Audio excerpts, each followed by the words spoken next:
Hi, welcome to today's video. My name is Paul. So this week you're going to see me doing a little bit of charcoal landscape drawing just in the background, and I'm going to talk about sort of art goals for 2026.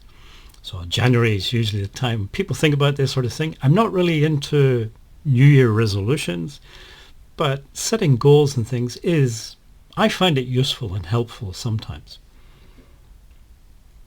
So the first goal is pretty fundamental to everything, and that's my health. Now you might say, what's that got to do with art? But if you follow this YouTube channel, you probably know that I got quite sick towards the end of last year, last September 2025, ended up in hospital a few times, and obviously in that sort of situation you're not going to be making any art, not going to be doing any YouTube videos. So to make more art, I have to stay on top of the health issue.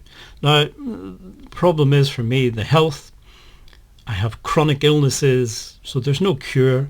They're not going to go away. They're just there all the time, and they have the potential of getting quite serious, up to and including death. So obviously that would put a limit on how much art I can do, and it's something I would like to avoid as far as possible, for as long as possible.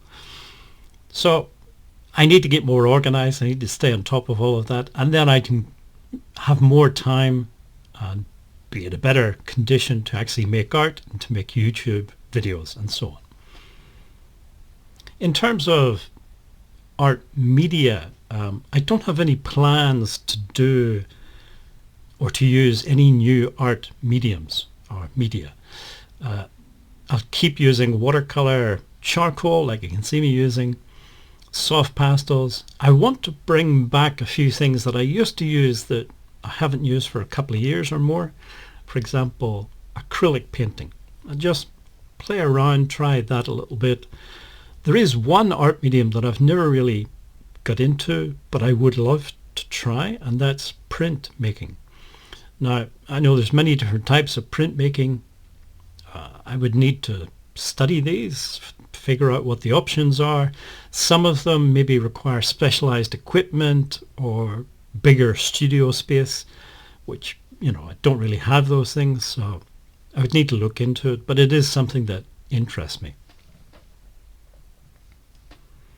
The other thing I want to do was more variety. So 90% at least of what I do is landscape art.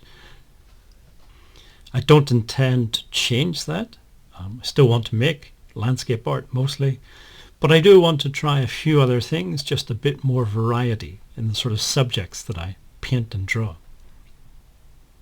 And as I say, with YouTube and Patreon, I have no intentions of stopping those things. It's just keep going. So every Saturday morning, for example, I put out the YouTube video, and every Wednesday I do a Patreon video. I also put the YouTube video up on the Patreon. Anybody's interested, just means you get to see it a day early and there's no advertisements. But anyway, those are my plans for 2026. They're not huge plans, but they are manageable, I think, and realistic goals. If you made it this far in the video, thank you for watching and listening, and hopefully see you again in next week's video.